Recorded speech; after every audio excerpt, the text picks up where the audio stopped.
What country offered the United States not to militarize the reclamations, etc.? Yes, according to our resource person, it was President Ramos who first Okay.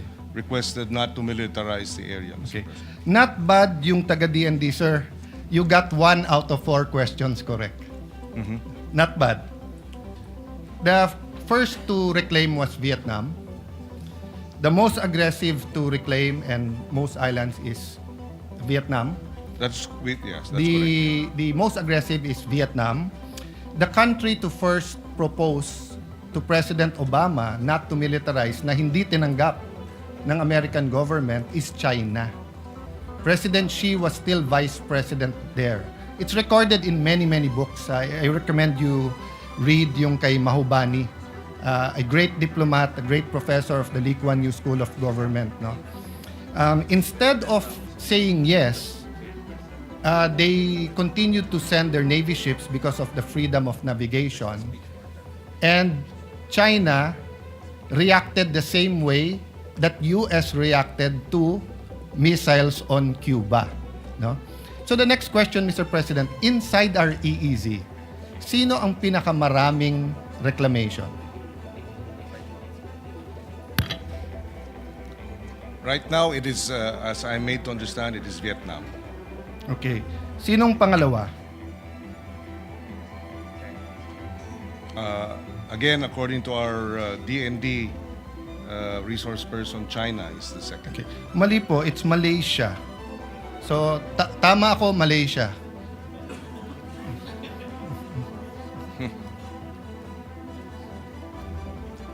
Kasi, Malaysia has 5. Well, if he considers the one by Taiwan because of the one China policy, then tied ang Malaysia at saka China. May I know if militarized etong mga nireclaim ng Vietnam at saka ng Malaysia?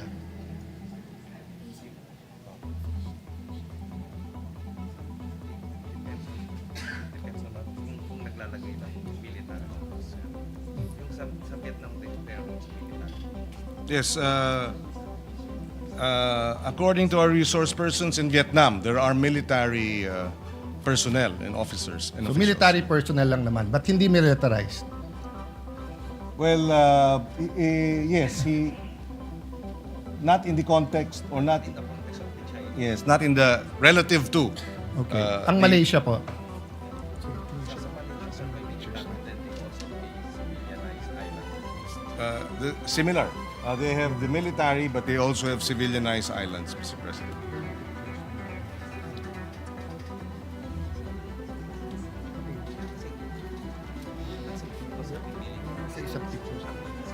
Yeah.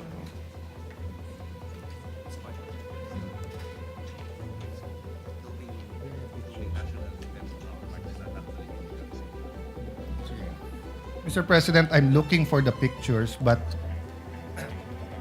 I don't know kung hindi lang authorized ang representative nyo sa DND. Ang features ng Vietnam at Malaysia are may missile silos, may military ships, may radars. I showed it already in this session hall. So hindi totoo na hindi militarized ang Vietnam at saka ang Malaysian features. I'm trying to look for the pictures. Is it there? Yeah, that one. Can you show that, please?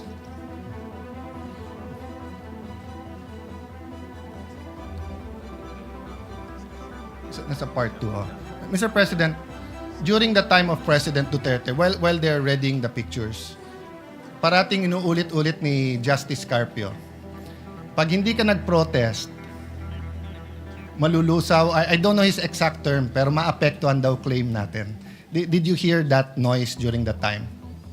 I may have picked it up, Mr. President. Yes. I don't know. I'm not sure exactly when he Yes, said that. he- But he- there were a number of Yeah, times. he yes. together with many advocates kept on saying whether I was foreign minister doon o hindi na pagka hindi ka nag-protest, parang sa atin sa domestic law, di ba, na parang pag 30 years yung lupa walang titulo, uninterrupted walang nagclaim, nagkakaroon ng latches o na-estopel ka. Is there a personnel from DFA here? Yes. Yes. Maybe we'd like He to get... probably used to work for you. Yeah. So let me ask that question. Is the principle of estoppel or of latches applicable to what we are contesting or what we are fighting for in the South China Sea? So tama ba si Justice Carpio na pag hindi tayo nag-protest, mawawala yan?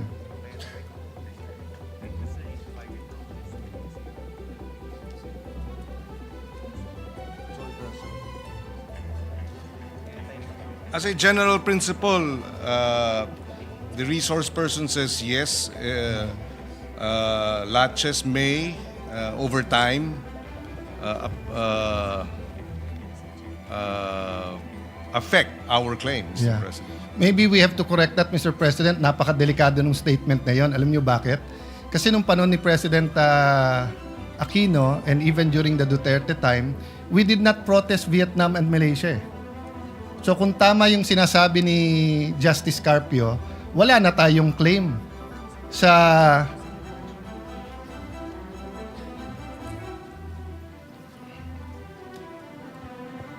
sa 38 features ng China so, na clinic-claim nila, ang nasa loob ng EEZ natin 4, sa 24 na clinic-claim ng Vietnam, nasa EEZ natin 11, tapos yung Malaysia may 5, Taiwan, yung Ito Island, nasa loob, hindi natin pre-notice yun, Mr. President.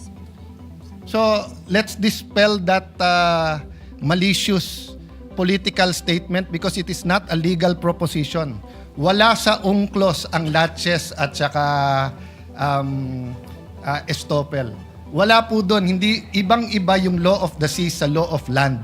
Sa land, pag walang titulo, tapos si SecGen, lalo kung yung titulo, yung lupa na yun ay nasa Batangas, and meron siyang constituent na nandun 30 years, may tax deck siya, walang nag-claim, uninterrupted, pwedeng tituluhan.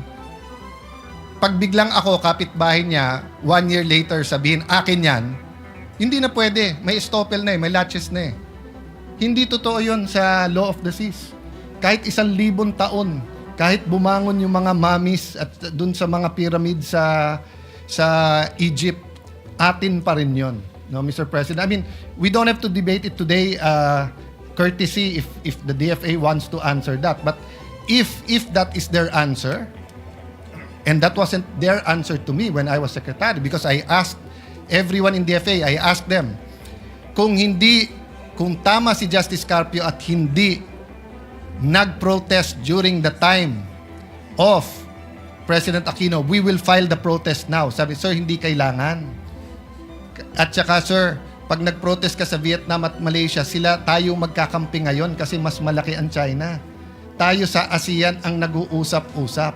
So, hindi naman pwedeng iba yung rule sa China, iba yung rule sa Malaysia at Vietnam. In terms of legal, Mr. President. In terms of legal, that's correct. In approach, In terms of realities, yes, we do have in to certain realities, like for example, the water cannons, di ba? Yes. Yes. Yes. So, Mr. President, eto example, Hison Reef. My eyes isn't as good as it used to be, but I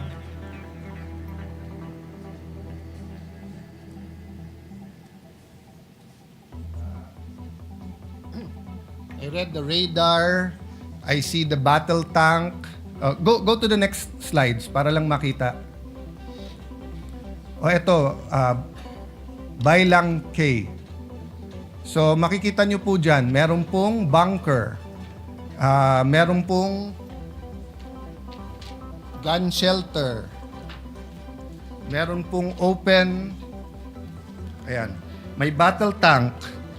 May lighthouse. May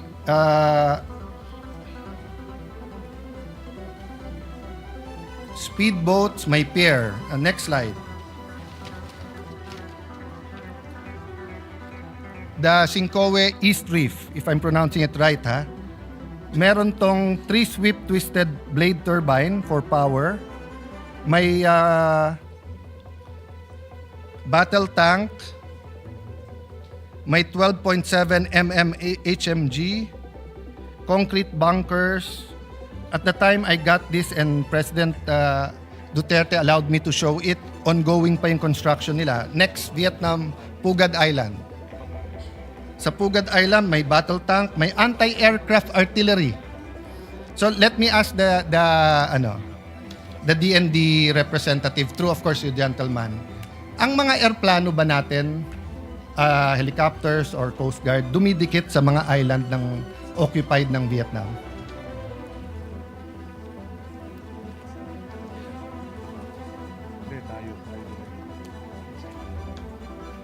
Hindi daw tayo dumidikit. Yes. And that is why walang water cannon.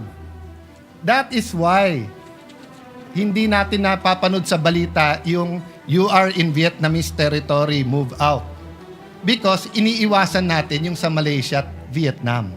That's not the only reason, Mr. President. Kasi nga, hindi iniwasan ng China ang Sierra Madre. Sila mali doon, tama tayo doon. I don't contest that. This is my point, Mr. President. We're not being totally truthful to the Filipino people of what's happening sa West Philippine Sea, South China Sea. And as we strengthen to face China, Malaysia and Vietnam are also strengthening. I don't know if the resource person from DND has the information how many submarines does Vietnam have.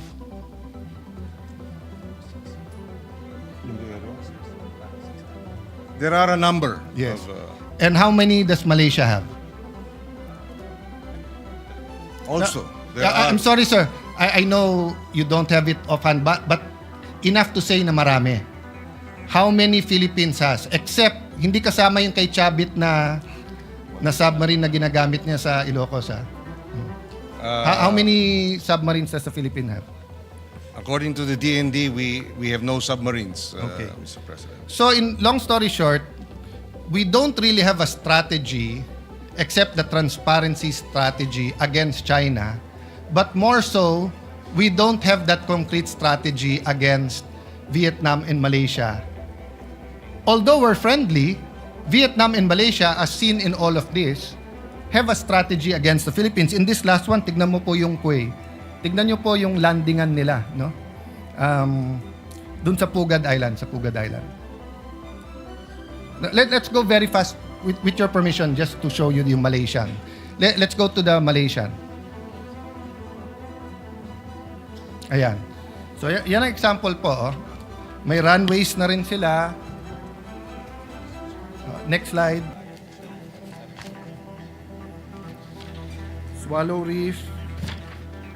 Next slide. 5 yan eh. So anyway, sige. Let's stop there. But the point I want to make, Mr. President, is kailangan natin magkaisa sa issue na to. Atin to. And some want to make it a political issue. Sila pro-China, kami anti. Hindi po. Pare-pareho tayong pro-Philippines. Pero may mga detalye na kailangan pag-usapan natin ng husto. So I'll go straight to the resolution unless you wanna Yes, please. just react. Yeah. To the resolution, Mr. President, is it correct that ang pinagmulan nito ay yung presentation ni Commodore Tariela na may depiction in caricature or whatever the right name is of President Xi sa presentation niya? Ito ba yung pinagmulan nito?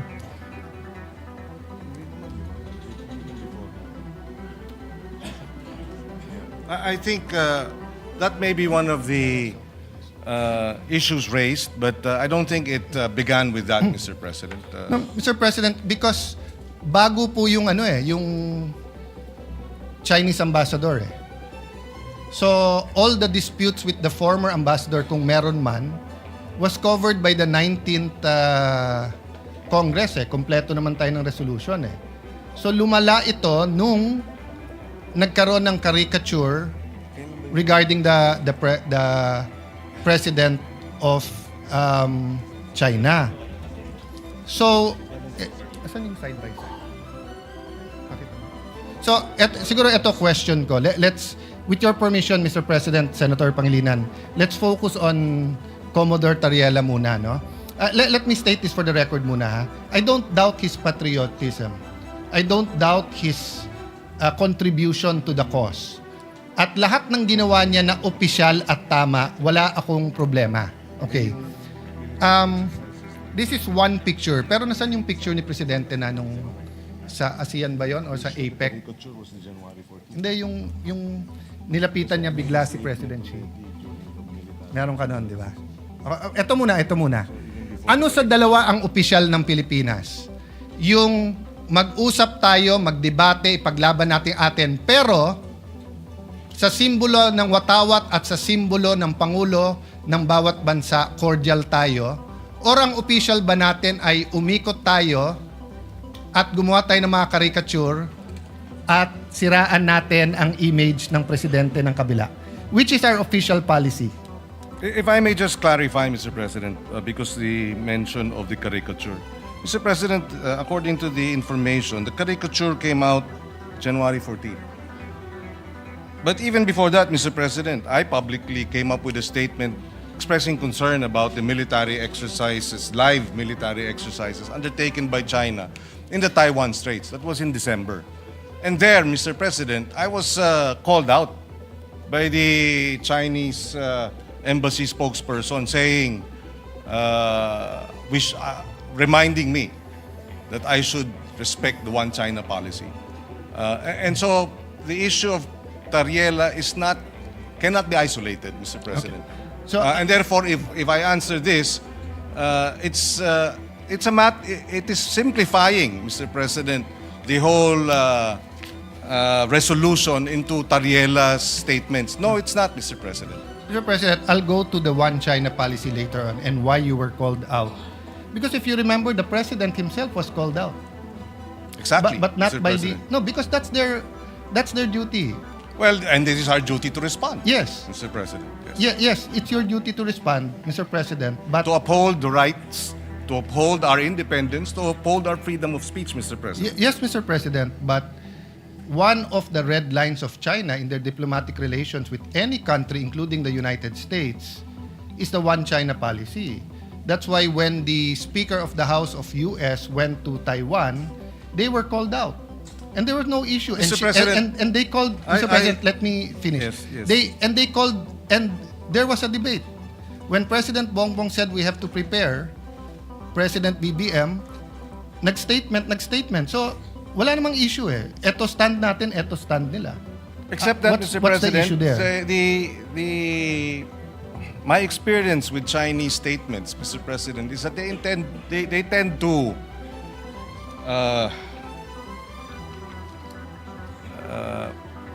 tend to be inaccurate, or they tend to make wrong, false accusations. Mr. President, I was chairperson of the Council of Asian Liberals and Democrats. Our organization was blacklisted by China. And the accusation was that the Council of Asian Liberals and Democrats, of which I was chairperson, was supporting Taiwanese independence, which was a lie, Mr. President. So I've had experience with Chinese public statements that are false because it serves their interests to promote their one China policy. We respect their one China policy. When I expressed concern about the live military exercise, I did not speak about Taiwan's independence, or I did not speak about, at least from my point of view, it had nothing to do with the one China policy. We were just expressing concern that the live military exercises are creating tension and escalating tension in our region. There was no mention of one China policy, and then they come in and then remind me. No, Mr. President. That Is a standard reminder because they consider Taiwan and the waters in between to be part of China. So, put it another way, Mr. President. Sa kainitan ng secession movement ng Mindanao, kung may statement ang isang opisyal ng China dahil nagpadala tayo ng military sa Marawi, hindi ba ang diplomats natin sa Beijing sasabihin din sa kanila, huwag kayong makialam? Kasi one Philippines to eh. Ang Mindanao ay hindi independent. Mr. President, I beg to disagree with the comparison. I think, again, Atis at Santol, Mr. President. Iba yung sitwasyon dun sa Mindanao, iba naman ang sitwasyon dito sa Taiwan Straits, Mr. President. Mr. President, that's a very, For very... example, we have about 200,000 overseas Filipinos in Taiwan. And so these live military exercises are a concern because an accident could lead towards, a shooting war, which we would, for the sake of our Filipinos overseas, we would like to ensure that nothing like that happens. No, I agree with you, Mr. President. And I agree with your statement, and I agree na sana hindi invade yung Taiwan. What I'm saying is it's the duty of their diplomats na sumagot. So if there were 200,000 Chinese in Mindanao, and we had live exercises, i-invade yung Marawi, yung ating diplomat ay aangal pa rin sa Beijing because it's their duty. Diba? But to move on from that, Mr. President, okay, going back to Commodore Tariela, sa resolution nyo po kasi nakalagay dito in their performance of the official duties. So, tinanong ng ambassador ng China sa DFA, official ba yan? Which is tama and normal. So, if in Beijing, yung isang general doon ay maglabas ng caricature ni BBM, ipare-recall natin yung ambassador natin doon pag hindi siya nagtanong, nag-protest na bakit, at pag hindi sinabing official ba yon. Kasi yung Pangulo natin takes effort and time for good relations despite the dispute. Tapos yung general, naka-uniforme pa siya on official time, will show this caricature. So my point, Mr. President, is naghahalo-halo kasi itong resolution na to kung ano tama at mali. Let's assume, I will not grant because hindi ko alam yung statements niyo, Mr. President. I have to admit that. Okay? Pero naghahalo din yung statements ni Tariela. We cannot pass this resolution saying that Commodore Tariela is correct because he's wrong. If he just simply stated, I love the Philippines, I will fight for our territory, I'll fight for our sovereignty rights, I will do my duty, but sorry, dahil uminit ulo ko, nilabas ko to pero hindi official yan. Tapos tayo. We beg to disagree, Mr. President, that Mr. Commodore Tariela is mistaken. So- we would not have put this resolution and authored it if we felt Mr. So Tariela. that's what I want to elicit. So the authors of this resolution is saying, pwede. So kung ang official ng presidente is to have certain decorum sa presidente ng China, pwede yung isang general hindi sumunod. Ang sa kanya, bastusin natin yung Pangulo Mr. ng isang President, bansa. that is his interpretation? No. Bastos yun. No, that is your interpretation. No. So if I No, ask them well, now... Mr. President, we beg to disagree. Can you show the slide? Mr. ulit? President, we beg Mr. to disagree. President, The Department of National Mr. President, Defense tignan nyo naman po. has issued a statement condemning China's remarks, Mr. No, President. we're not talking about... Mr. President, if you look at the DFA, it was also telling Tariela, but not directly. It says, It was saying, follow the decorum, Mr. President. Mr. President, kung ganyan ang stand natin, then then my staff now can show a meme of you. Mr. President, Mr. President, dito ba sa... Let me ask that question. Mr. President, I am not from China. Why will they put a meme? Why will your staff put No, a it's meme not about towards China. me? It's about You're, decorum. you're comparing apples Mr. and President, oranges, Mr. no. President. This- You are simplifying. No, Mr. President, I've made my point. Just for the record, also, the resolution does not make mention of the caricature. So I'm not sure where Yes. where the point of the caricature is being Mr. President. pointed out. I will go there after this point, Mr. President. No? Mr. President, Rule 93, acts and language which offend a senator or any public institution shall be deemed parliamentary. From kindergarten, Mr. President, we are taught certain rules. How to address the teacher, how to respect your neighbor, paano i-address yung matatanda, di ba? Ganon din po sa international affairs. You do not mess with their flag and you do not mess with their symbol of authority, their king, sultan, prime minister, or president. That's why in this slide, Mr. President, it is very clear, yung official natin is, despite any dispute, si President Zelensky at President Putin if you put them on the same room, magkakamayan yan. So that's why the question kay Commodore Tariela is, officially sanctioned ba yan? Which tama na tanungin ng Chinese ambassador, bakit? If a general in China makes a caricature of President Bongbong, dapat i-protest ng ating ambassador. At dapat tanungin, official ba yan? Because we cannot look underhanded pagdating po sa international community. Hindi pwede ang Pangulo makikipag-usap na eto walang personalan and then yung general mo personal. So I'm sorry I reacted because anyone who sees the caricature, is that a flattering caricature? If I do that caricature to any world leader, kahit dito, di ba? The majority leader is smiling. The majority leader and I had a we've known each other since 98. We've never argued with raising our voice.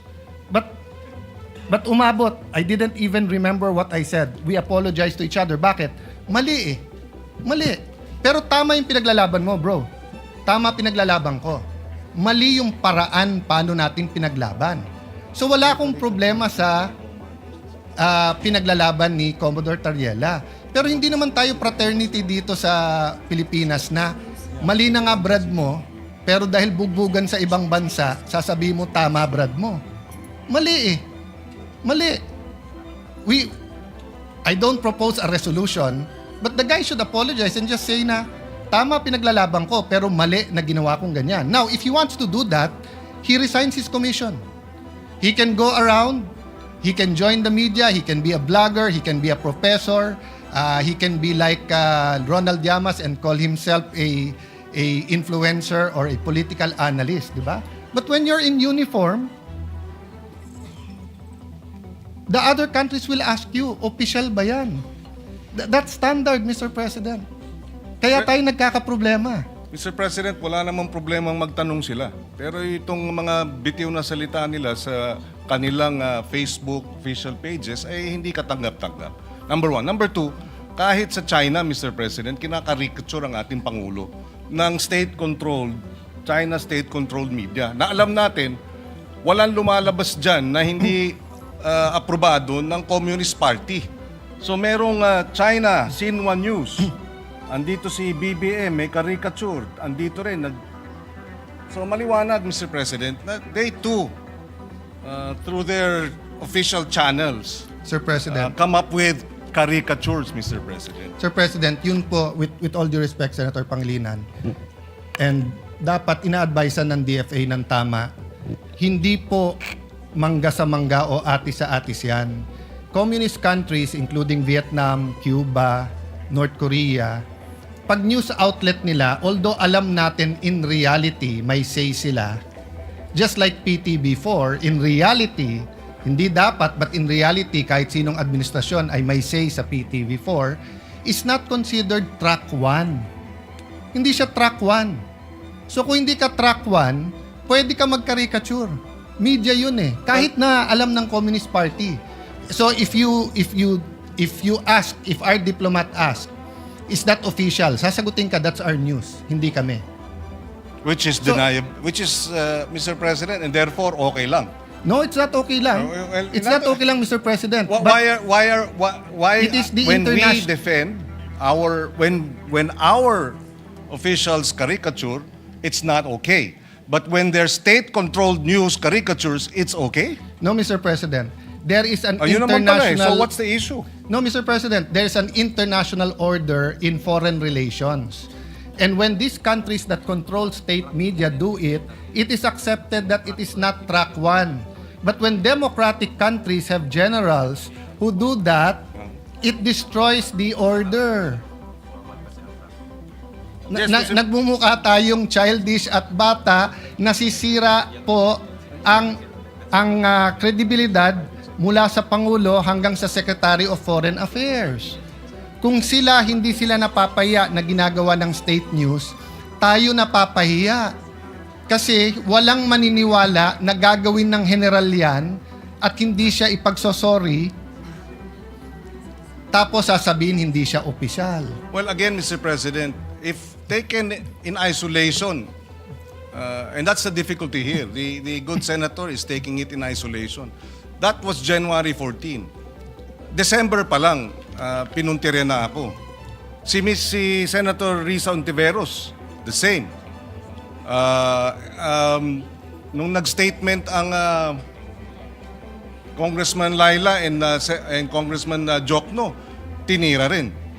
So, itong propensity to focus on Tariela because nagre-reklamo on China, it does not present the entire picture, Mr. President. Mr. President. This resolution would not have happened if it was just Mr. Tariela, Commodore Tariela they were complaining about. No, Mr. But precisely, it is a systematic propaganda campaign to discredit our public officials, to discredit our armed forces, Mr. President. Ganyan ang style. And the statement of the DND, if you look at it, if you read through it, they were saying, and they condemned the lies. Mr. President, they described it as lies ang nilalabas ng China. And then dito tayo, nagre-reklamo sila dahil dito sa caricature. Sana naman medyo patas tayo dahil dito naman tayo sa atin, Mr. President. Suportahan naman natin yung ating Coast Guard. Sila ang tumataya dyan eh. At suportahan natin ang DND at ang ating men in uniform. Yun ang ating Mr. President. kagustuhan para maipasa itong resolusyon na ito that we stand behind our men in uniform. We oppose and we condemn the lies, the disinformation, and the maligning being undertaken by China against the senators, against congressmen, against our men in uniform. Mr. President, ganun lang kasimple ito. Hindi na dapat pinahaba pa at pinatatagal pa to, Mr. President. Mr. President, that's his opinion that hindi to pwedeng pahabain. This affects OFWs. This affects our ailing economy. This affects our being a Christian nation. This affects moral ascendancy. Hindi mo pwedeng sabihin dahil mali kayo, mali na rin gagawin ko. Dahil ang Coast Guard tama, yung isang general na ng bastos, okay. So I take offense sa sabihin, dito naman kayo sa amin. Protektahan nyo naman Coast Guard. Kailan namin hindi protektahan ng Coast Guard, Mr. President? We are for the Coast Guard, Mr. President. But if one of their generals went over the line and did something that is wrong, childish, undiplomatic, reckless, unprofessional, it's also our duty. Did we file a resolution here to ask someone to correct him? Hindi po. Kasi hindi na namin kailangan ng rest back ng Senado. Pag kami nakakapag-debate sa Russian ambassador, American ambassador, hindi namin kailangan rest back ng Senate. Especially kung tama kami. But what we're asking sa resolution to is rest back ng buong Senado. Which I'll go to the other point because hindi tayo magkasundo dyan. So tingin nyo tama, bahala kayo. Because may mga anak kayo, may mga apo, tayong lahat. Dadating tayo dyan. Pwede mo ba sabihin sa anak mo, anak, pag mali sila, gumawa ka na rin ng mali. Anak, okay lang mang bastos kasi mas bastos sila eh. Anak, okay lang mag-bully kasi mas bully sila. Ako, hindi ko sasabihin yon. Ako, sasabihin ko, At hindi yun ang sinasabi. hindi, yun ang sinasabi mo, Mr. President, and I'm No, not yet Mr. finished. President. Kasi Of course you said, tama We si beg to Tariela. disagree, Mr. Mr. President, I'm not yet finished. No? Well, we beg to So, disagree. Mr. President, this is the question. The resolution question statement. Sabi dito, whereas, in response to the public statements of the Embassy of the People's Republic of China, etc., etc., walang naka-attach ko anong statements nila. So, paano tayo magdidebate dito? That's why mahaba to eh. Mga pang 3 araw to, iniisa-isa ko yung statements. Pinapakuha ko sa staff. Nagsumulala ako kay Tariela because tinitingnan ko statements ni Senator Risa. I think that's within her rights. She's been consistent with some of her... I may agree or disagree, but yun ang statement niya. I've been looking at the statement of the gentleman from Pampanga. You're a senator, you're a patriot. But yung kay Tariela, nakita ko kaagad eh. Tama yung iba niyang mga statements, pero mali yung ginawa niya na ganyan ang gagawin mo. Kasi pag ginawa kay President Bongbong yon, regardless kung opposition ako administrasyon, pagtatanggol ko siya. Dahil mali eh. Ang mali is mali. Hindi pwedeng mali sila, mali na rin tayo. Tama sila, tama tayo. May tama tayo niyan. So Mr. President, this is the question. How will we discuss and vote on this? Kung wala naman dito yung statements na kune-question natin. So will the gentleman attach these questions and furnish the members of this chamber? I don't think we ever passed a resolution. This is just 30 seconds, tapos na ako. On this point, we've never passed a resolution condemning anything without specifying what we're condemning. So, pwede bang sabihin, hindi ko gusto yung sinabi ni Senator Marcoleta sa CA. Hindi po. I saw the statement of Senator Lacson. I saw the other statements. Specify nila kung ano sinabi niya. Nakita ko statement ni Senator Marcoleta. Clarify niya. At least malinaw. Eto parang carte blanche na lang. Lahat ng sabihin ng Chinese ambassador, mali. Paano kung sinabi niya, good morning? Paano kung sinabi niya, ni hao? Good morning. Kinokondemn natin yon. Bawal na mag-good morning sa Pilipinas? Oh. You might say it's obvious na hindi yun ang kinokondemn. There's no such thing as obvious. The records of the Senate will bear this resolution and the discussions in this August hall. But anyone can add and subtract if it's general. So which statements are we talking about so that we in the minority, in the opposition, can be able to debate? That's why I started out today by simply saying, pagdating sa South China Sea, sa West Philippine Sea, nagkakaisa tayo, magkakasama tayo. Atin ito, ipaglaban natin to. Pero pagdating sa bastusan, out kami dyan. Kasi yung tama is tama, mali is mali.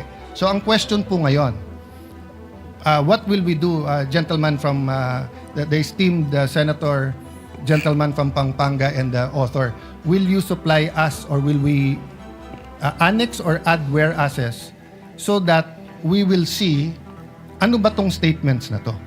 Mr. President, I think the whereases are clear. And just a little bit of research on the part of the researchers will confirm what we are referring to. We don't need to annex all of them, Mr. President. For example, in response to the public statements of the Embassy of the People's Republic of China that opposed and criticized these positions and questioned the propriety of Philippine officials expressing such views in the performance. So it's specified, the nature of the statements. So a little bit of research, malalaman mo na which statements were these because this Point refers of order, to... Mr. President. Point of order. What is the point of order? The statements of Senator Pangilinan, the nature of his statements. Kayo na mag-research kung ano statements na yun, Mr. President. Sabi niya, pwede daw yun eh. Mr. President, I-research na lang daw natin. I'm not yet done. No, that's why I Philippine gave you, officials, Mr. President, including that's why members, I gave a point of members order. of the Senate. May I just be... I am still It's a speaking, point of order, Mr. President. President. A point of order precedes your precedence.